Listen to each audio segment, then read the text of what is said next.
Boa noite a todos, graça e a paz de Jesus a todos os irmãos.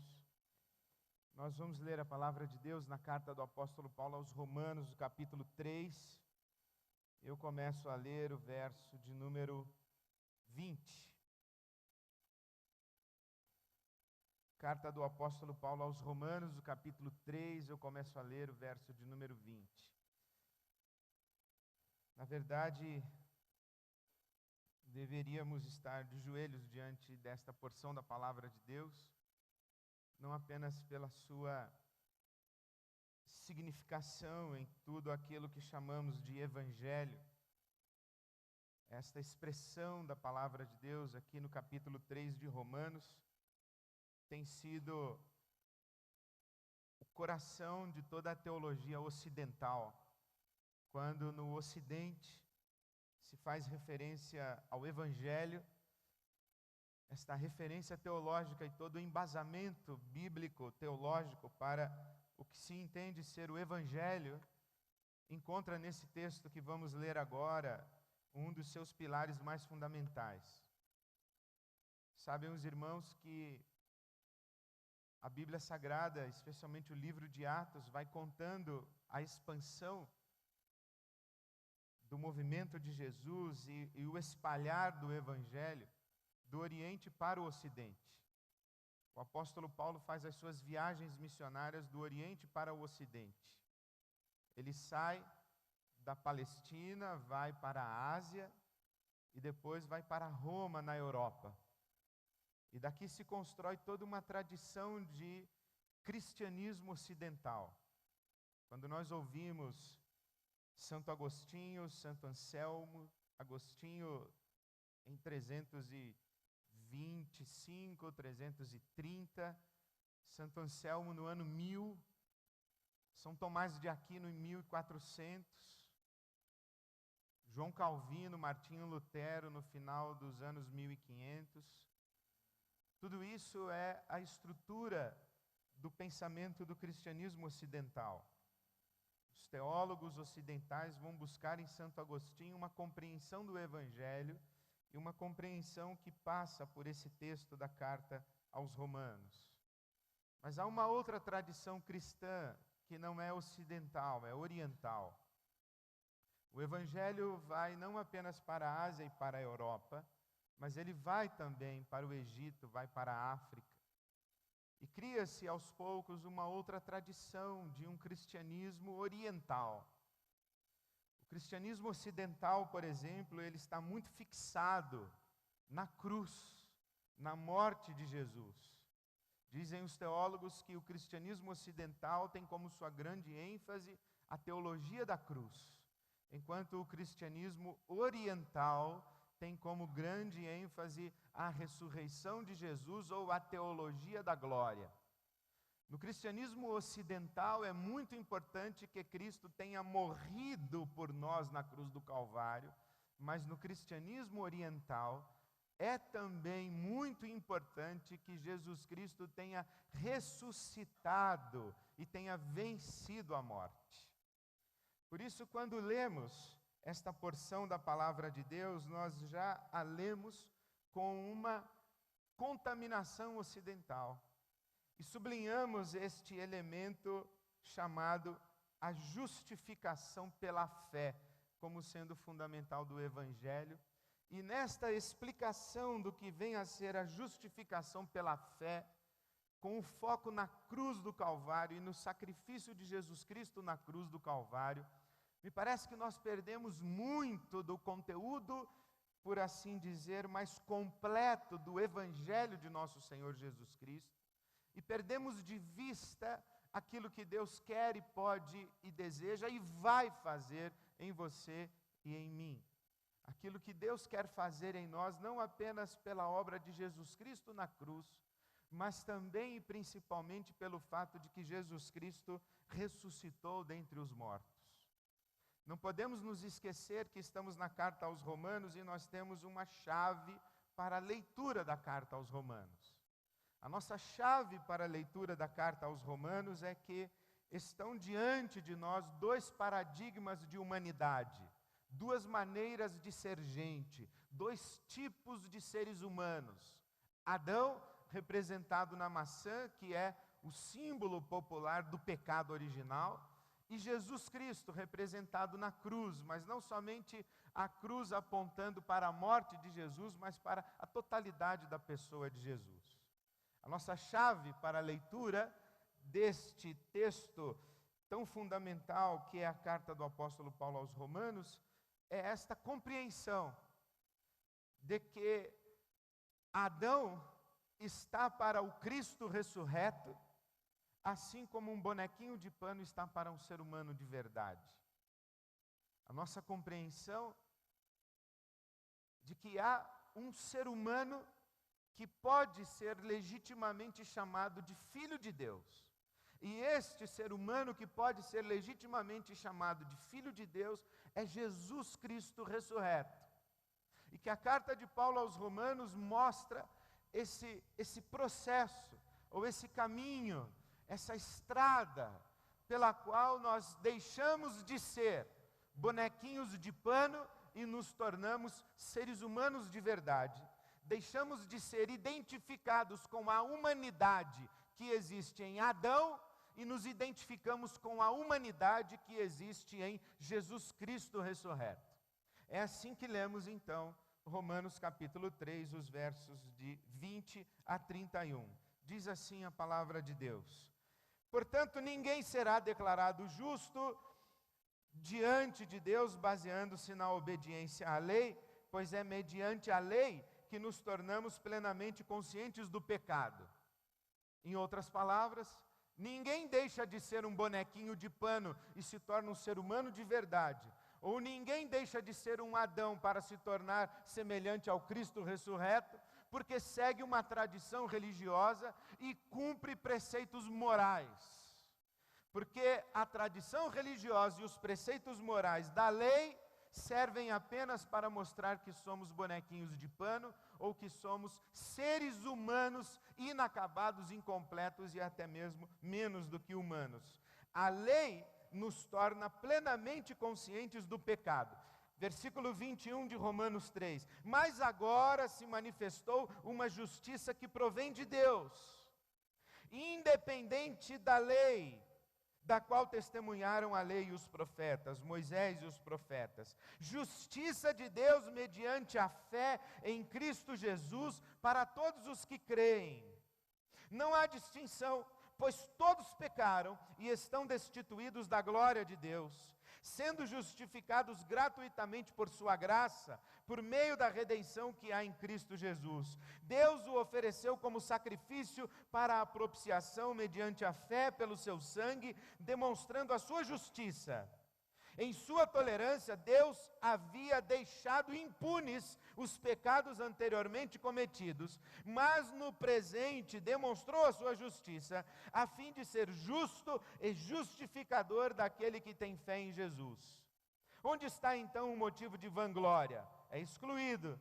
Baseado em que princípio? No da obediência à lei? Não, no princípio da fé. Pois sustentamos que o homem é justificado pela fé, independente da obediência da lei. Deus é Deus apenas dos judeus? Ele não é também o Deus dos gentios? Sim, dos gentios também. Visto que existe um só Deus, que pela fé justificará os circuncisos e os circuncisos, os judeus e os gentios, os que têm a lei e os que não têm a lei. Anulamos então a lei pela fé? De maneira nenhuma, ao contrário, confirmamos a lei. Que Deus nos dê o entendimento da sua palavra e a experiência da verdade da sua palavra. Amém. É desse texto que se extrai a afirmação fundamental do cristianismo ocidental, que é a justificação pela fé. João Calvino disse que a doutrina da justificação pela fé é o principal ponto de apoio sobre o qual se articula todo o cristianismo. Para João Calvino, a justificação pela fé é a doutrina sobre a qual todo o edifício do que chamamos cristianismo está sustentado. Calvino interpretou a justificação simplesmente como Deus nos aceitar. Deus nos aceitar pela sua graça, não levando em conta o nosso pecado, mas levando em conta a justiça de Jesus Cristo. Martinho Lutero afirmou que a justificação pela fé é o tema principal do qual fluem todas as outras doutrinas. Em outras palavras, os dois grandes ícones do cristianismo ocidental, João Calvino e Martinho Lutero, dizem que a justificação pela fé é a verdade mais importante de todo o Evangelho. A justificação, diz um teólogo contemporâneo reformado, é a resposta de Deus à mais importante de todas as questões humanas, a saber, como uma pessoa pode se tornar aceitável diante de Deus. Então, para essa compreensão do que eu estou chamando da tradição ocidental do cristianismo, a pergunta das perguntas é: como uma pessoa pode se tornar aceitável diante de Deus? A doutrina da justificação pela fé é mais ou menos o seguinte: Deus é o juiz, o diabo é o promotor, o pecador é o réu, o advogado de defesa é o filho do juiz, o réu é condenado à pena de morte, o filho do juiz se oferece para cumprir a pena no lugar do réu condenado, o réu então é declarado justificado, o juiz manda executar o seu filho e o réu é colocado em liberdade. Vou repetir.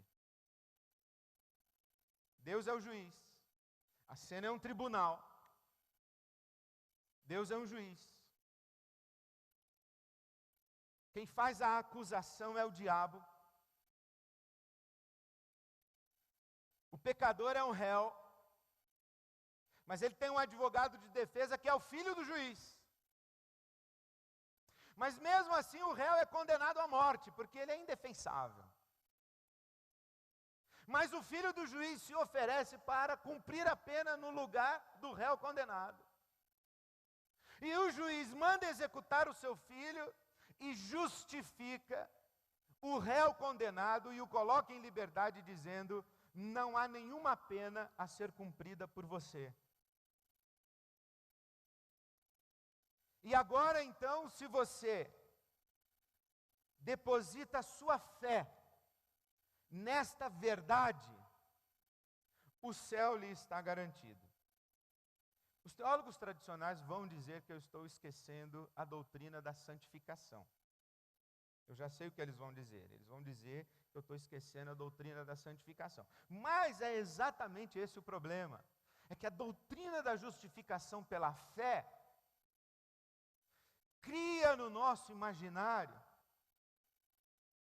a ideia de que tudo quanto Deus faz por nós é nos perdoar dos nossos pecados.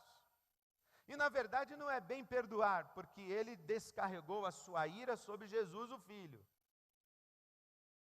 Então Deus não nos cobra a nossa culpa e a nossa dívida, porque ela já está paga por Jesus. E é esta transação forense, judicial, que nos habilita a ir para o céu depois da morte.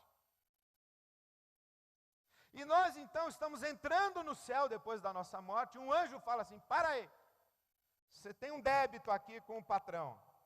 Aí a gente diz assim: não tenho débito não, Jesus pagou meu débito, eu posso entrar. Aí o anjo vai dizer: você crê nisso? Creio. Então pode entrar que a casa é sua, bem-vindo. Essa é a ideia. Qual é o equívoco que está presente nessa ideia? É a noção de que Deus pode se relacionar com bonequinhos de pano. Porque o grande problema do ser humano não é o seu pecado, ou os seus pecados. O grande problema que precisa ser resolvido não é a nossa culpa. O grande problema que precisa ser resolvido é a nossa morte. Eu estava lendo há poucos dias um texto que recomendo a todos que gostam de ler filosofia.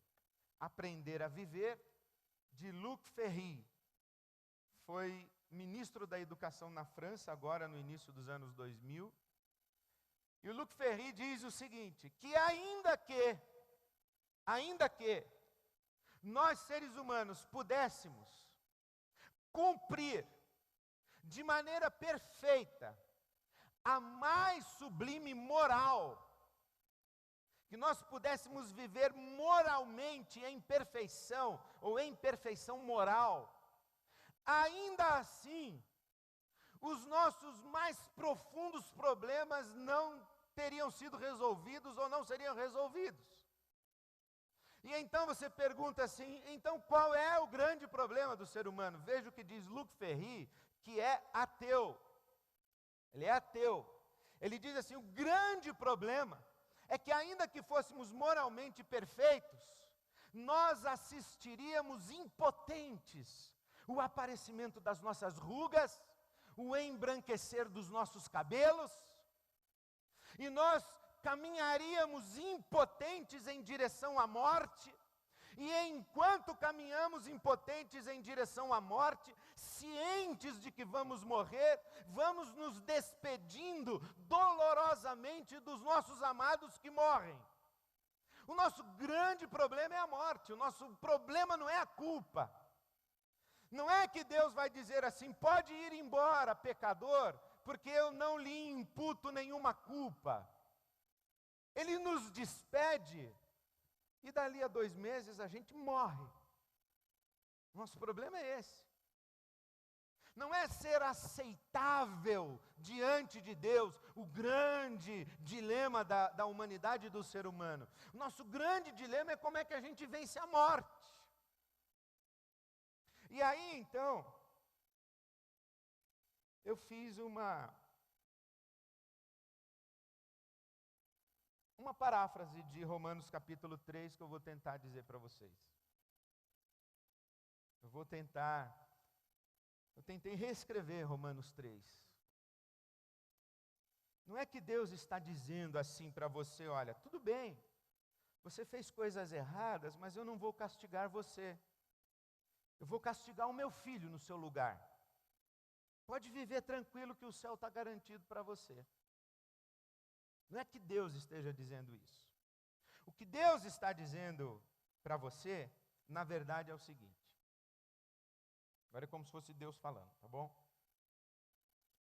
Você escolheu viver de maneira independente de mim. Você escolheu viver de maneira independente de mim. Na linguagem do apóstolo Paulo em Romanos capítulo 1, os versos 22, 24, 25, 26, 28, o que é escolher viver independente de Deus? É trocar a glória de Deus pela glória das criaturas, é trocar a verdade de Deus pela mentira, é desprezar o conhecimento de Deus, é não dar graças a Deus, é não reconhecer Deus como fonte da nossa vida. Então Deus está dizendo, olha, você escolheu viver de maneira independente de mim. E isso significa que você escolheu deixar de existir. Pois nada no universo subsiste sem que receba de mim a condição de ser e existir. Por isso diz o apóstolo Paulo, citando um poeta grego, em Deus nós somos, nos movemos e existimos. Se a gente não quer existir em Deus, a gente deixa de existir, porque fora de Deus, nada no universo subsiste, pois tudo quanto é, existe, subsiste, é sustentado pela vida que Deus doa. E quem diz assim, eu não preciso e não quero receber a vida doada, eu vou viver por mim mesmo, escolheu deixar de existir. O resultado disso, de você escolher viver independente de mim, é que você vai morrer. Mais do que isso, não apenas você vai morrer, mas você vai experimentar o poder da morte atuando em você. E você aos poucos vai se dar conta de que nem mesmo consegue se manter no patamar no qual você foi criado por mim. Não é que você vai um dia morrer e sua vida vai acabar. É que a morte vai começar a agir dentro de você. A morte vai ser um poder que vai comendo você aos poucos. E você não consegue se manter nem mesmo isso aí que você é hoje. Romanos capítulo 1. Porque nós escolhemos viver independentes de Deus, Deus nos entregou a uma disposição mental reprovável, Deus nos entregou às paixões vergonhosas, Deus nos entregou a uma depravação. Não é que Ele disse assim, você não quer comunhão comigo, então você vai ficar depravado. Não é. O que Ele está dizendo é, quando você se desvinculou de mim, a morte começou a agir dentro de você e você foi piorando. E você se tornou isso aí que você é hoje. Nem no mesmo status em que eu criei você, você conseguiu ficar. Então você vai morrer e a morte vai comer você aos poucos. E eu não posso evitar isso. Eu não posso evitar isso. Por quê? Porque eu não posso permitir que um ser exista sustentado por mim numa eterna rebeldia contra mim. Eu não posso sustentar isso. Primeiro, porque se eu permitisse que um ser em eterna rebeldia contra mim existisse contra mim, o universo que eu criei seria um caos. Aliás, um caos muito parecido com esse que você está vivendo. Mas também teria uma outra coisa. Iria pairar sobre a minha cabeça uma acusação e uma suspeita de que eu sou injusto, de que eu permiti o mal entrar no universo que eu criei e não fiz nada, que eu varri o mal para debaixo do tapete do meu universo, e com a desculpa de amor, eu permiti que a maldade se propagasse sem que eu a interrompesse. Então eu não posso permitir que você viva eternamente contra mim. Eu tenho que deixar que a morte coma você aos poucos. Porque você tem que deixar de existir, você escolheu isso. E à medida em que você escolheu deixar de existir e a morte vai comendo você aos poucos, você vai se destruindo. Eu não posso manter a existência de um ser que perdeu o direito de existir. A justiça precisa ser restabelecida no universo. Alguém tem que deixar de existir, isto é, alguém precisa ser sacrificado.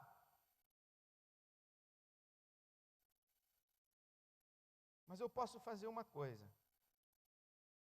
Em vez de sacrificar você, eu posso sacrificar a mim mesmo. Posso assumir o ônus da sua escolha. E posso impor sobre mim mesmo a condenação que você merece. De fato, eu quero dizer para você que foi exatamente isso que eu fiz. Por amor a você, e por um pequeno lapso de tempo, eu abri mão das minhas prerrogativas divinas e deixei de existir como Deus. Eu tolerei a sua maldade e me sacrifiquei no seu lugar. Eu dei passos para trás para permitir que você existisse. Eu me sacrifiquei. Mas agora, com a vida, a morte e a ressurreição do meu filho, eu estou revelando tudo isso para você. O meu filho assumiu a sua condição mortal, morreu a sua morte, e assim restabeleceu em todo o universo o critério de justiça ultrajado pelo seu pecado. É isso que o apóstolo Paulo está dizendo em Romanos 3, capítulo 3, o verso 25. Ele diz assim: em sua tolerância havia deixado impunes os pecados anteriormente cometidos, mas no presente, demonstrou a sua justiça, a fim de ser justo e justificador daquele que tem fé em Jesus. Então ele está dizendo, olha, eu me sacrifiquei por você, e agora com a morte e a ressurreição do meu filho, eu estou revelando a você o sacrifício que eu fiz. Agora, com a morte e a ressurreição do meu filho, está manifesta uma justiça diferente da justiça que você conhece. A justiça que você conhece é aquela revelada na lei. Eu dei a lei para você, para que você conhecesse um padrão de justiça e vivesse de acordo com esse padrão de justiça, mas você não conseguiu.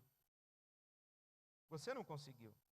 Na verdade, tudo que você conseguiu foi tomar consciência de que não conseguiria. Enquanto você tentava viver no padrão da minha justiça, sem ter comunhão comigo, sem estar ligado a mim, tudo quanto você conseguiu descobrir foi que você era escravo do pecado e que você não conseguia fazer o bem. Mas a vida e a morte e a ressurreição do meu filho revelam para você uma outra justiça. Não a justiça da lei. A justiça que não está baseada no esforço humano, mas a justiça que está baseada na fé. Isto é, para viver a minha vida, você precisa estar unido a mim. E isso é uma justiça. É justiça porque a cruz do meu filho mostra para você o quanto eu tive que sofrer para manter a sua vida. A cruz revela para você uma decisão que eu tomei na eternidade, antes mesmo de criar você e antes mesmo de criar o mundo. Algumas pessoas se escandalizam com a cruz, julgando que eu matei o meu filho.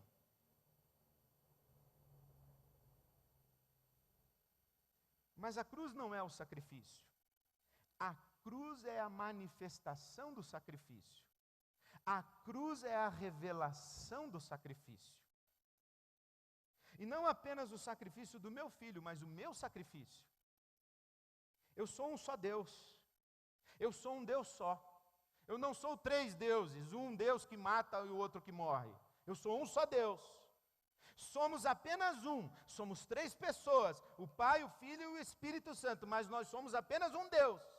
E o sacrifício revelado na cruz do Calvário não foi apenas do meu filho, foi o meu sacrifício para permitir que você existisse, mesmo depois de ter escolhido se afastar de mim e ter perdido o direito a existir.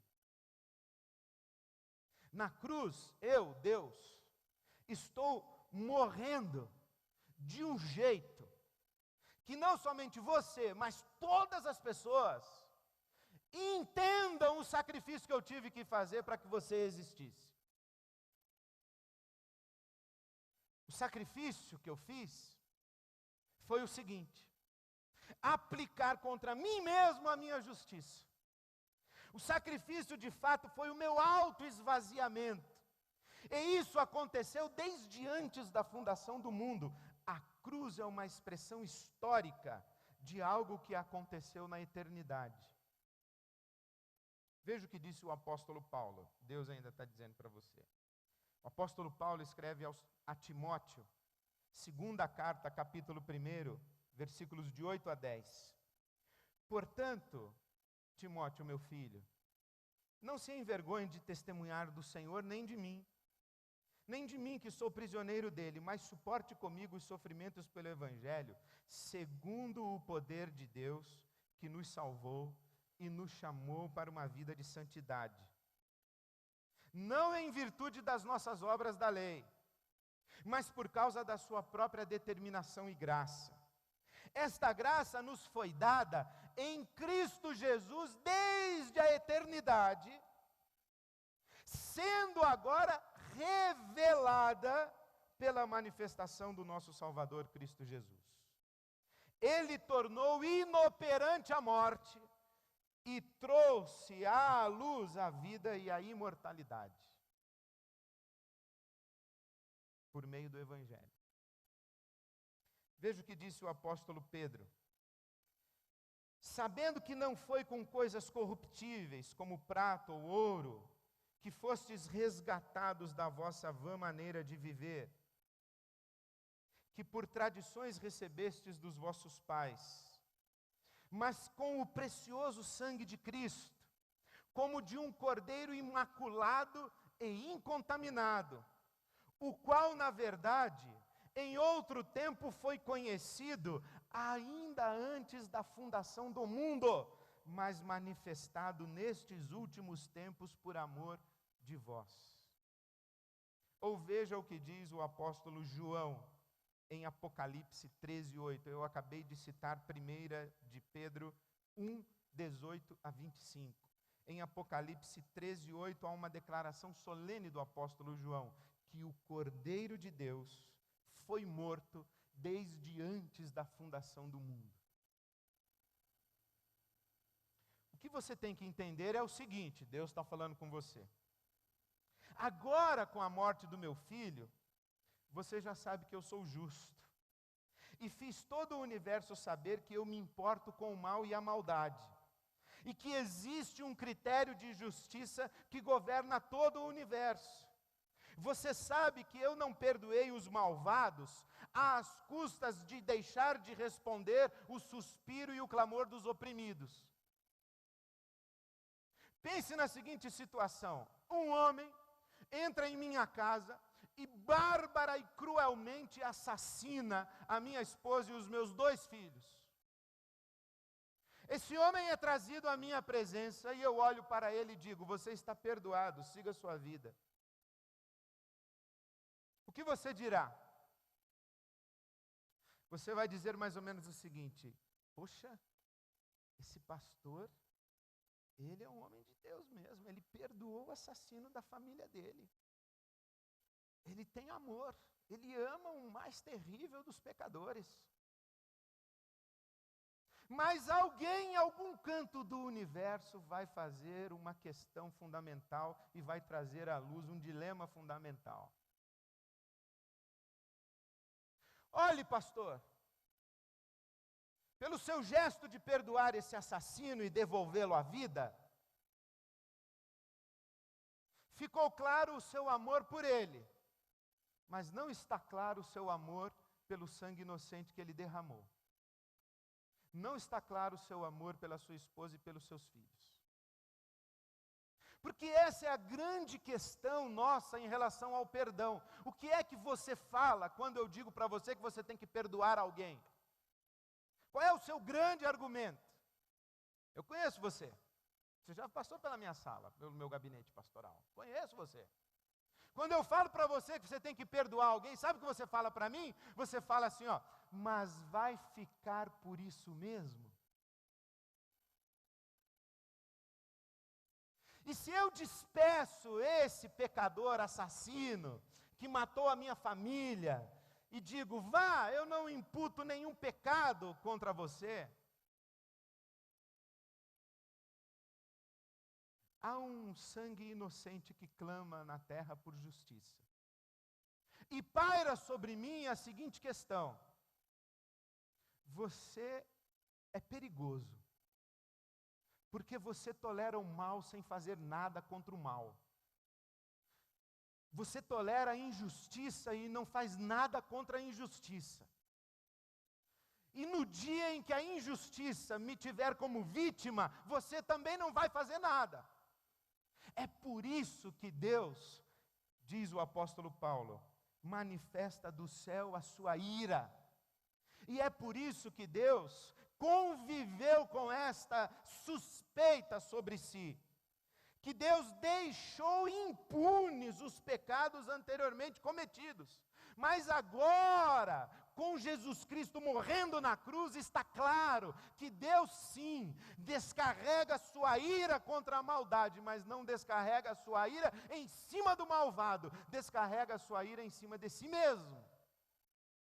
E diz assim: eu sou justo, eu paguei por isso, não ficou por isso mesmo. Você não precisa ter medo de mim. Eu não sou um poder que desconhece critério de justiça. Agora, com a morte do meu filho na cruz e a sua ressurreição, você sabe que eu sou justo e justificador, e que eu não varri nenhuma maldade para debaixo do tapete do meu trono. Então Deus está dizendo para você: agora, com a morte do meu filho, você sabe que eu sou justo.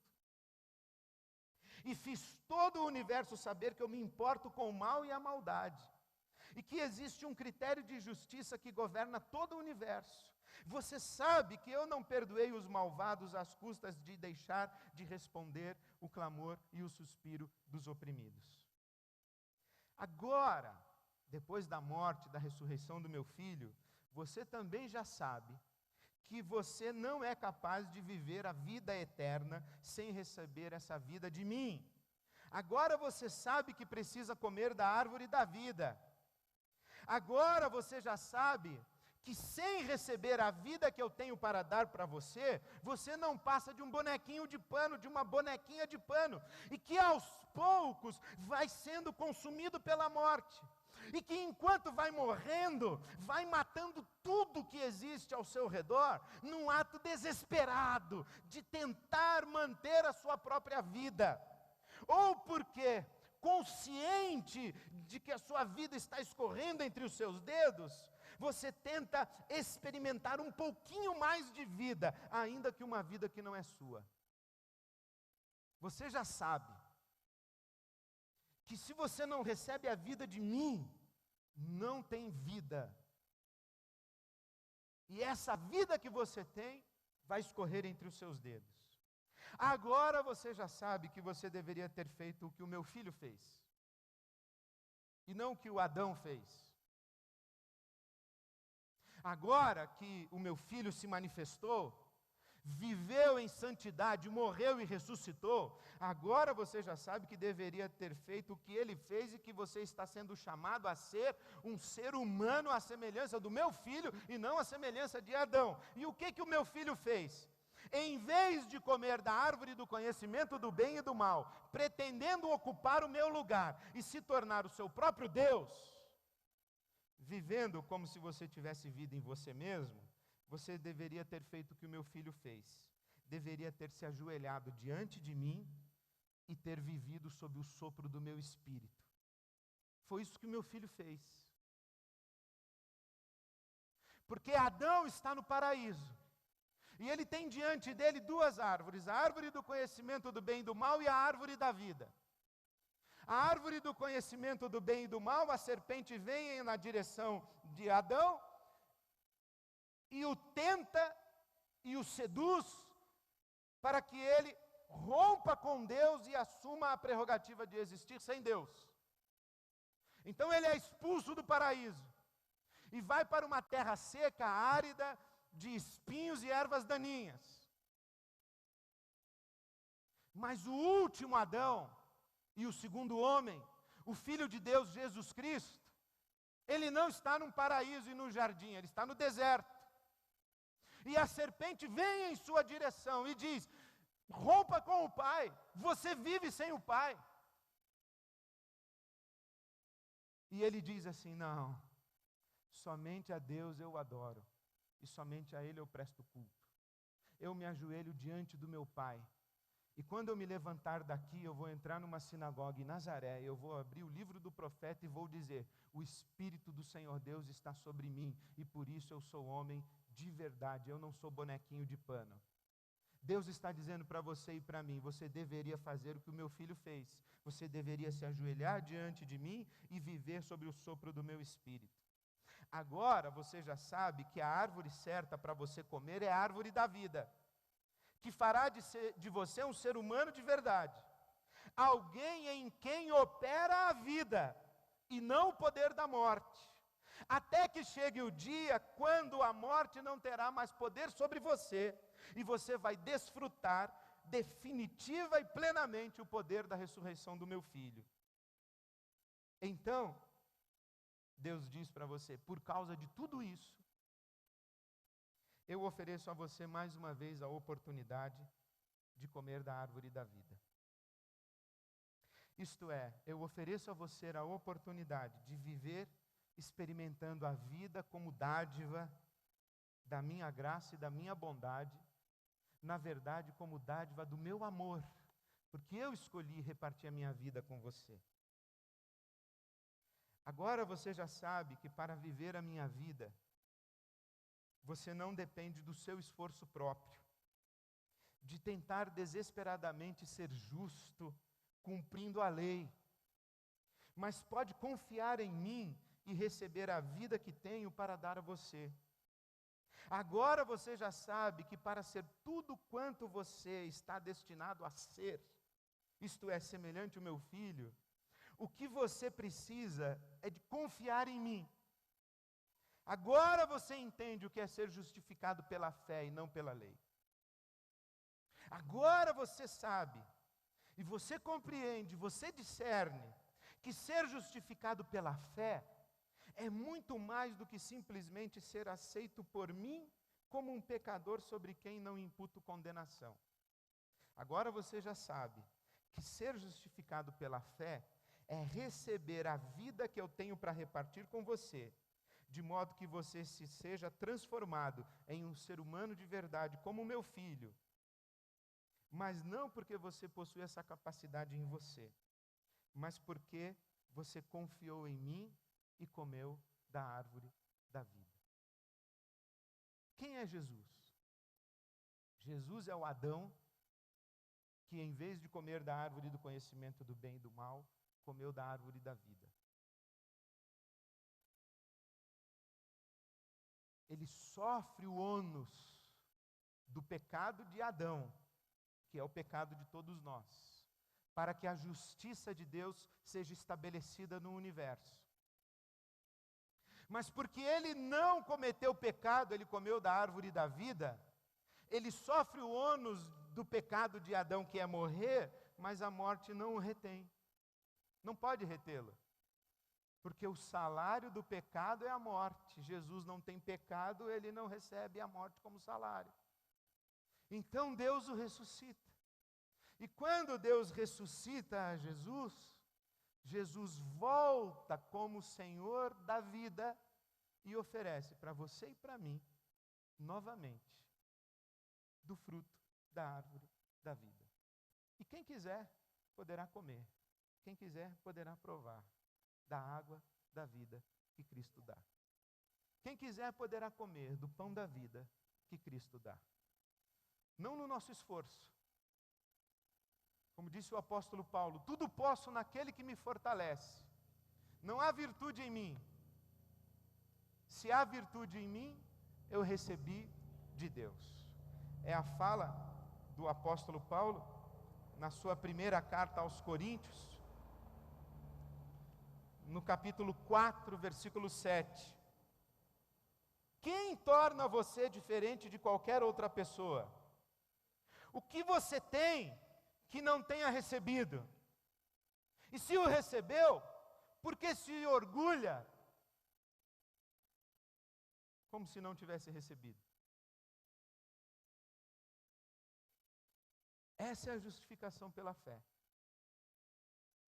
Não pelo esforço humano tentar viver a vida de Deus, é impossível. Mas eu queria oferecer para você uma última figura. Imagine esse bonequinho de pano, distante, distante, distante de um ser humano de verdade que é o Cristo ressurreto. Você está lá e está tentando desesperadamente se tornar um ser humano de verdade e vencer a morte. Você não vai conseguir nunca. Mas Deus lança a cruz de Jesus lá no mais profundo abismo e diz: segure na cruz, eu trago você para a vida. Se agarre nessa cruz, eu trago você para a vida. Se agarre nessa cruz, que eu transformo você de um bonequinho de pano, de uma bonequinha de pano, em um ser humano de verdade. Se agarra nessa cruz, porque eu vou dar para você comer da árvore da vida. Se agarra nessa cruz que eu te trago para a vida. É isso que é justificação pela fé. Não é o mero perdão de Deus numa sala de tribunal celestial. É a oferta de Deus para comermos da água, da árvore da vida, de tal maneira que Deus faz em nós e Deus nos transforma em seres humanos conforme a imagem do Cristo ressurreto. Não há nada que eu possa fazer, é Deus quem faz por mim. Eu me agarro na cruz. E é isso que significa ser justificado pela fé. E esse ato de Deus em mandar a cruz lá embaixo para me buscar é um ato da sua graça, da sua bondade, da sua generosidade, e eu não tenho mérito algum no fato de Deus me buscar no mais profundo abismo onde eu me encontrava. Isso é justificação pela fé. Que todos nós, que um dia já comemos da árvore do conhecimento do bem e do mal, nos apeguemos à cruz de Jesus Cristo e comamos também da árvore da vida. Amém.